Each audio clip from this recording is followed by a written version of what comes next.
మీరు మీ అభిమాన shows and serials TV కన్నా ముందు ఈటీవీ విన్ యాప్లో చూడండి. Download and subscribe to ETV win app. 99 రూపాయలు మాత్రమే.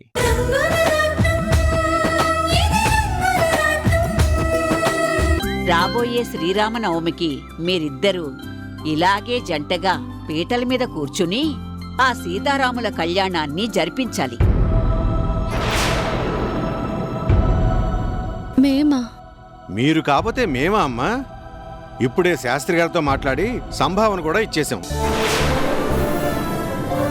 ఆ రోజు మీరిద్దరూ తలస్నానం చేసి పట్టుబట్టలు కట్టుకుని పీటల మీద కూర్చుంటే చాలు.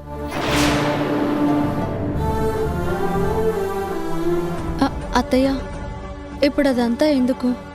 ఎందుకేంటమ్మా, మీ పెళ్ళైన కొత్తల్లో జరిపించాం. మళ్ళీ ఇన్నేళ్లకి ఆ అవకాశం వచ్చింది. ఆ సీతారాముల కళ్యాణాన్ని జరిపిస్తే శుభం కలగడం మాత్రమే కాదు, మీ ఆలుమగల బంధం కూడా మరింతగా గట్టిపడుతుందమ్మా. ముందు ముందు మీరిద్దరూ ఇంకా సంతోషంగా ఉంటారు. శ్రీరామచంద్ర, నేను హర్ష గారు పీటల మీద కూర్చోవడమా? అంతకు మించిన అపచారమే ఉండదు. నానా, మేమిద్దరం ఇప్పుడు హ్యాపీగానే ఉన్నాం కదా. గుళ్ళో ఎటు చేస్తారు కదా. కళ్యాణాన్ని ఇంట్లో జరిపించడం అంటే ఆ ఏర్పాట్లు అవి చాలా కష్టం కదా. ఒరే హర్ష, మీ మంచిది కోరే పెద్దవాళ్లుగా మేమిద్దరం ఈ నిర్ణయానికి వచ్చాంరా. అమ్మా నాన్నల మాటని కాదనాలి అనుకుంటే ఇక మీ ఇష్టం.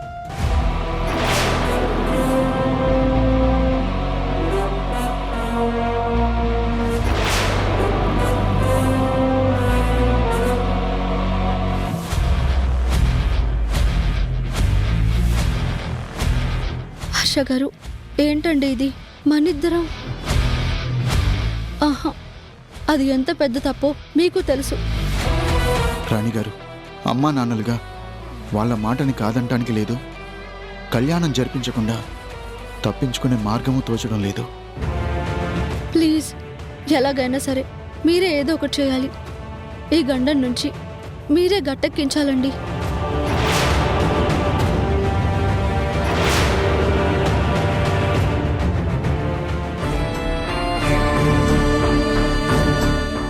కలెక్టర్ గారు ఉన్నారా? ఉన్నారు. మీరెవరు? సిద్ధప్ప, సింహవరం సిద్ధప్ప. కూర్చోండి, సార్కి చెప్తాను.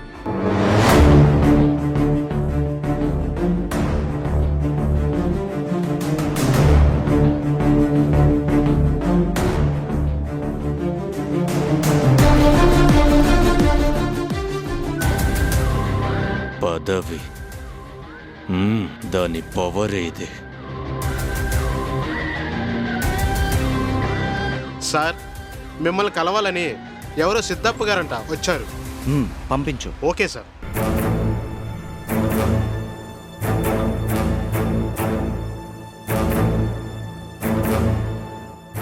సార్ మిమ్మల్ని రమ్మన్నారు, మీరు వెళ్ళండి.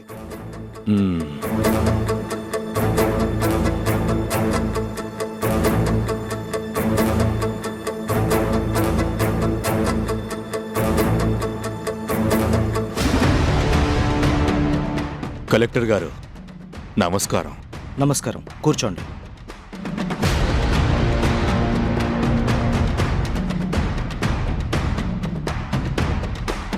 చెప్పండి. చెప్పాల్సింది నేను కాదు, తమరే. ఆ హర్షక్ వారిని విస్తరించుకోవడానికి పర్మిషన్ ఇచ్చారంట. మరి ఈ సిద్ధప్ప క్వారీకి అనుమతి కోసం అప్లికేషన్ పెడితే పెండింగ్లో పెట్టారంట. పెండింగ్లో పెట్టడం కాదు, మీ ఫైల్ మొత్తం చదివాక ఆల్రెడీ రిజెక్ట్ చేశాను.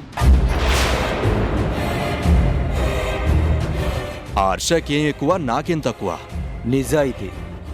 ఆ హర్ష గారు తనకొచ్చిన లాభాల్లో చాలా వరకు పనివాళ్ల సంక్షేమం కోసమే ఖర్చు పెడుతున్నారు.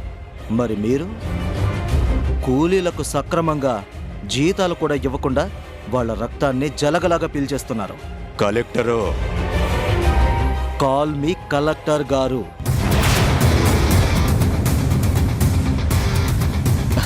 కోపం ఎందుకు కలెక్టర్ గారు? తమరు హర్ష ఇంటికి భోజనానికి వెళ్ళి కడుపు నిండా తిన్నారంట కదా. అదే మీకిష్టమైనవన్నీ. అంతకన్నా గొప్ప విందు భోజనమే నేను కూడా తమరికి తృప్తిగా తినిపిస్తానులేండి. మిస్టర్ సిద్ధప్ప, మీకు అమ్మడాలు కొనడాలు బాగా తెలుసని నాకు అర్థమైంది. బట్ ఈ కలెక్టర్ గోపి మంచితనానికి తల ఉంచుతాడు తప్ప కంచాల పేరుతో ఇచ్చే విందుల లంచాలకు కాదు. Your application is rejected. You go now. Collector గారు, భూమి గుండ్రంగానే ఉంటుందని మర్చిపోకండి. తమరు కాదన్నంత మాత్రాన ఈ సిద్ధప్ప ఆగిపోడు. ఎవరిని పట్టాలో ఎక్కడ కొట్టాలో నాకు బాగా తెలుసు. ఇప్పుడు మీరు విసిరేసిన ఇదే ఫైల్ మీద మీ చేత సంతకం పెట్టిస్తా. ఇంపాసిబుల్. ఈ సిద్ధప్ప తలుచుకుంటే పాసిబుల్ కాంది ఏమీ లేదు. గల్లీ నుంచి ఢిల్లీ దాకా నాకు బాగా పరపతుంది. ఆ సంగతి మీరు మర్చిపోవద్దు. లుక్, మీరేంటో మీ బ్యాక్గ్రౌండ్ ఏంటో నాకు పూర్తిగా తెలుసు. కానీ ఇక్కడ నేను కలెక్టర్గా ఉన్నంతకాలం మీరు ఎన్ని ప్రయత్నాలు చేసినా పర్మిషన్ ఇవ్వడం జరగని పని. చూస్తాను మీ అధికార బలమే నిలుస్తుందో నా వెనుకున్న పవర్ గెలుస్తుందో తేల్చుకుంటాను. Wish you all the best. Mister Siddappa,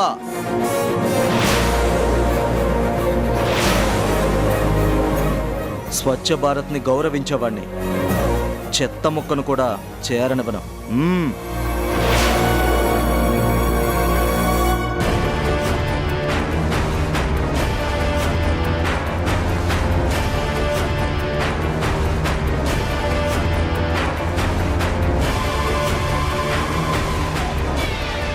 no, నేనింకేం వినను. 5 minutes. 5 minutes లోగా నువ్వు నా ముందుండాలి. Your time starts now.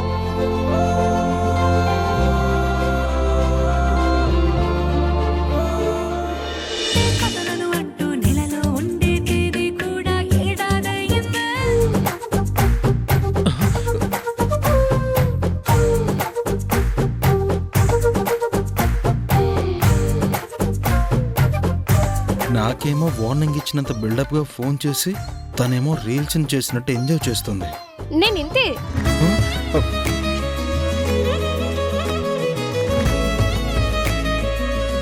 Deepavali crackers లో భూచక్రం లాంటి దాన్ని. ఒక్క చోటే కాదు, ఒక్కలాగా కూడా ఉండను. అప్పుడేమో సీరియస్, ఇప్పుడేమో బిందాస్. ఎన్నడం వచ్చా? బాగున్నానా? మేడం, మీకు ఎదుటి వాళ్ళ మైండ్ రీడింగ్ కూడా వచ్చా? యా. ఒక్క మైండ్ రీడింగ్ ఏంటి, టెలిపతి, హిప్నోటిజం, మైండ్ గేమ్ లాంటివి చాలా చాలా వచ్చు. అవన్నీ నీ మీద స్టెప్ బై స్టెప్ ప్రయోగిస్తాను. మేడం, ఎందుకు కాల్ చేశారో చెప్పండి.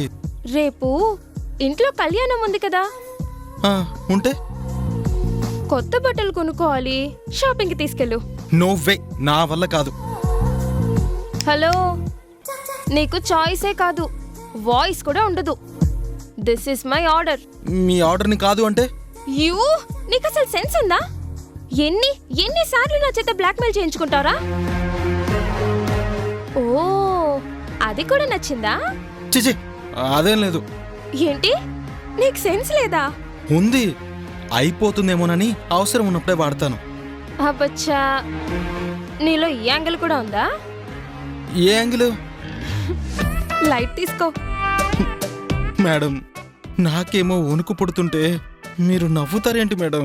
అంత కంగారెందుకు? మే హూనా. మీ దగ్గర ఉన్నందుకే నాకు ఈ టెన్షన్ అంతా. అయితే ఓ పని చెయ్. వెళ్ళిపోనా? కాదు, నా స్కార్ఫ్ ని మొహానికి కట్టుకో, ప్రాబ్లమే ఉండదు. మేడం, ఊరుకుంటున్నానని నాతో ఆడుకోకండి. కుంటా, నీతోనే ఆడుకుంటా. ఏం చేస్తావ్? నా కర్మకాలి ఆ రోజు ఆటో ఎక్కాను, ఆటోమేటిక్ గా మీ చేతుల్లో బక్రాన్ అయ్యాను. అబ్బా, వాట్ ఏ రియలైజేషన్. శ్రీకృష్ణుడు భగవద్గీతలో చెప్పినట్టు స్థిత ప్రజ్ఞత అంటే ఇదే. ఇలాగే కంటిన్యూ అయిపో. ఓకేనా కేపీ?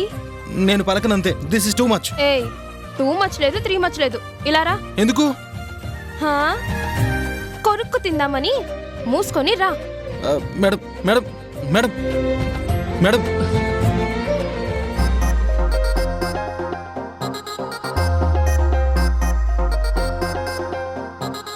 ఇదిగో ఏంటిది? చెప్తా గాని నీ ఫేవరెట్ కలర్ ఏంటి? మీకెందుకు? చెప్తావా? ముక్కు పచ్చడి చేయమంటావా? ఎల్లో. కరెక్ట్, నాకు తెలుసు. ఎలా?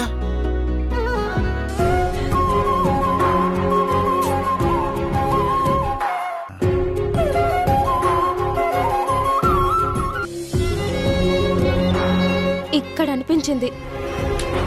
సేమ్ కలర్ సెలెక్ట్ చేశాను. ఈ షర్ట్ నీకోసమే. నాకా? నాకెందుకు? ఎందుకేంటి, రేపు కళ్యాణం కదా, అందుకే. నా బట్టలు షాపింగ్కి వెళ్ళినప్పుడే నీకోసం కూడా తీసుకున్నాను. నాకేమొద్దు. వద్దు అంటే చంపేస్తాను. ఈ పూజ చెప్పింది అంటే నువ్వు ఓకే అనాలి, అంతే. ఇదిగో తీసుకో. నాకొద్దంటే బలవంతం చేస్తారేంటి? ఎవరైనా వింటే నవ్విపోతారు. ఎందుకు? అదే, ఓ ఆడపిల్ల చెట్టంత మగాణ్ణి. మేడం నేను పోతాను మేడం. అటులనే నేడు పోయి రేపు రమ్ము. సరికొత్త వస్త్రములు ధరించటం మర్చిపోకుము. లేనిచో ఏమి జరుగునో తెలుసును కదా.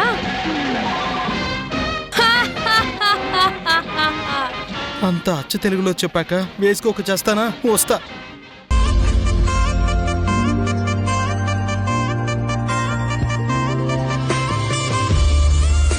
నీకు ఇష్టమైన కలర్ని నువ్వు చెప్పకుండానే తెలుసుకున్నాను.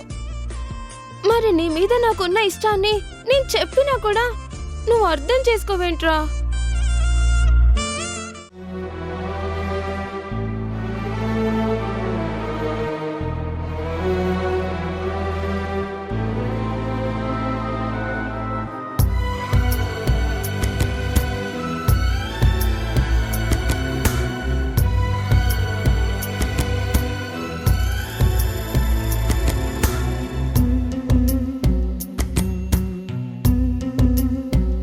అల్లా, ఆ బాబురావు మనిషి కాదు, సైతాన్. నీ అమాయకత్వాన్ని ఆసరాగా చేసుకొని పని పేరుతో నిన్నిలా శిక్షిస్తాడా? అయినా వాడేదో చెప్పినంత మాత్రాన నువ్వెందుకు ఒప్పుకున్నావురా? నలుగురు చేసే పని నా ఒక్కడి వల్ల కాదు అని నేను చెయ్యను అని తెగేసి చెప్పి ఉండాల్సింది. అలా చెప్తే మళ్ళీ నన్ను పనిలో నుంచి తీసేస్తాడు కదా. కూలీకొచ్చాక పని చేయలేదంటే హర్ష గారికి కూడా కోపం వస్తుంది కదా. శివ, నువ్విలా నోట్లో నారుకలిగినట్టుంటే ఆ దుర్మార్గుడు రెచ్చిపోతాడు. అవునరా, మంచితనంగా ఉండటం అంటే అన్యాయం జరుగుతున్నా చేతకాని వాళ్ళ ఉండిపోవడం కాదురా. బేటా, ఒక్క మాట గుర్తుంచుకో. నీ మంచితనం ఎదటి వాళ్ళకి పిరికితనంగా కనిపిస్తే తొక్కాలనే చూస్తారు. పరిస్థితి అంత దూరం రాకూడదు అంటే నీలో కొంచెమైనా మార్పు రావాలి. ఏమో చాచా, అందరి ముందు ఆ బాబురావు గంటలో పనంతా చెయ్యాలి అంటే చేసి చూపిద్దాం అనిపించింది. అందుకే చేశాను. 2 చేతులు ఇలా బొబ్బలెక్కుతాయని నాకు తెలీదుగా. సర్లే, జరిగిందేదో జరిగిపోయింది. ఏ అల్లా, ఎందుకయ్యా ఇన్ని ఘోరాలు జరుగుతున్నా చూస్తూ ఊరుకుంటావు? రహీం భాయ్, ఆనాడు దుర్మార్గుడైన శిశుపాలుడికి 100 తప్పులు పూర్తయితే గాని శ్రీకృష్ణుడు చక్రాయుధాన్ని ప్రయోగించలేదు. దేనికైనా టైం రావాలి. శాస్త్రి, ఇది కలికాలం. అందుకే చెడ్డవాళ్ళు గెలుస్తుంటారు, మంచివాళ్ళు ఓడిపోతుంటారు. జాన్బాయ్, నువ్వు చెప్పింది నిజమే.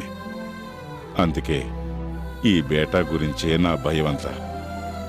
ఇంత అమాయకుడు ఎలా బ్రతుకుతాడో ఏంటో. పోని వీడి తరపు వాళ్ళెవరో తెలిస్తే మనమే తీసుకెళ్ళి వాళ్ళకి అప్పచెబుదాం అనుకున్నా ఆ ఆశ కూడా లేకుండా పోతుంది. అలా నిరాశ పడవద్దు. చీకటి వెనకాలే వెలుతురొచ్చినట్టు మనవాడి కష్టాలన్నీ తొలగిపోయి తన వాళ్లతో సంతోషంగా ఉండే రోజు త్వరలోనే తప్పకుండా వస్తుంది. ఆ భగవంతుడే వీణ్ణి కాపాడతాడు.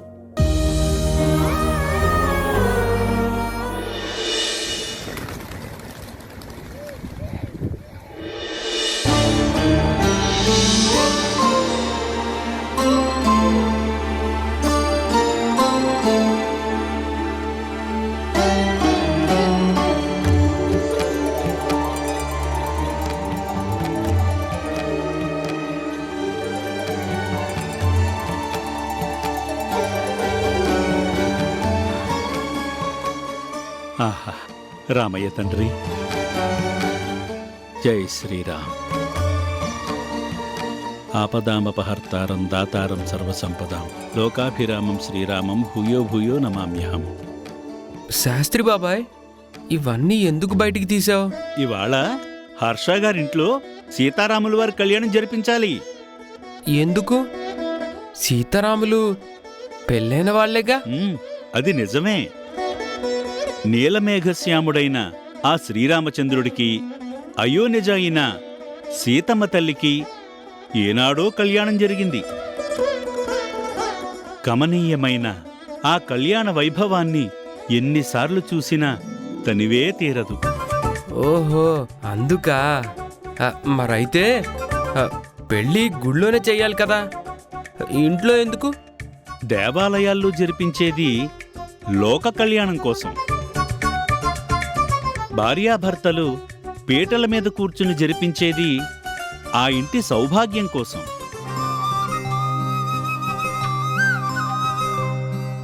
అవును, నీ చేతుల నొప్పి తగ్గిందా? ఓ, తగ్గిపోయిందిగా. మీరు ముగ్గురు కలిసి నాకు సేవ చేశారు కదా, అందుకే పూర్తిగా తగ్గిపోయింది. మనిషికి మనిషి సేవ చేస్తే అది మానవ సేవ. ఈ భగవంతునికి చేస్తే అది మాధవ సేవ. శాస్త్రి బాబాయ్, ఆగండి. ఆ దేవుళ్ళందరికీ నేనే సేవ చేస్తాను.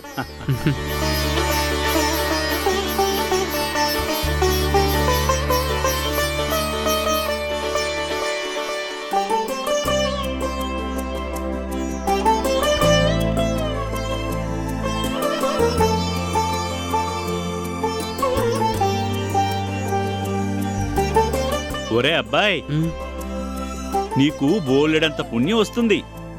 ఎంత? ఇంత? మరి ఇంత? ఆహా, ఇంకెంత? ఇంతనా?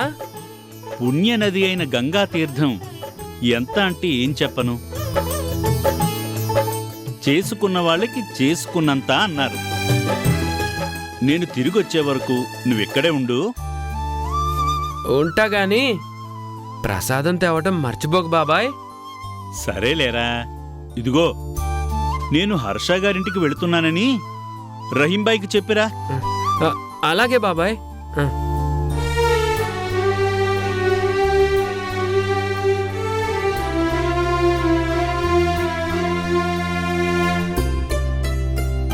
పంతులు గారు, మా హర్ష సారు మిమ్మల్ని కారులో తీసుకుని రమ్మన్నారు. అలాగే, వస్తున్నా.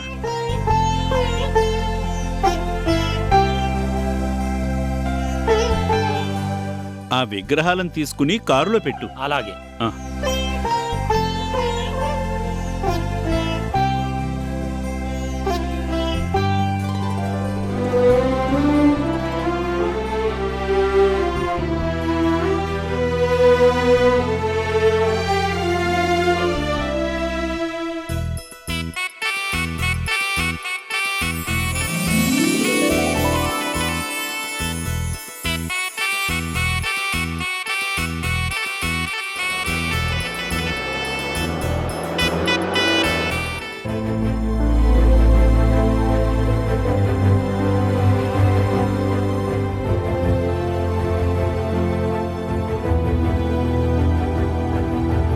ఇంకాసేపట్లో కళ్యాణం మొదలవుతుంది.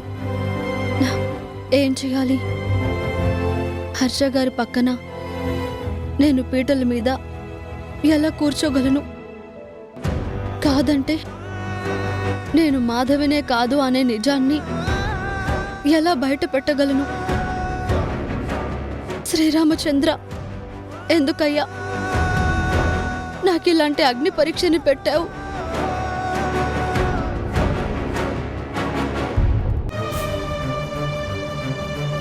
అయ్యో, సీతమ్మ విగ్రహం ఇక్కడే ఉండిపోయిందేంటి? సీతాదేవి లేకుండా శ్రీరాముడి కళ్యాణం ఎలా జరుగుతుంది?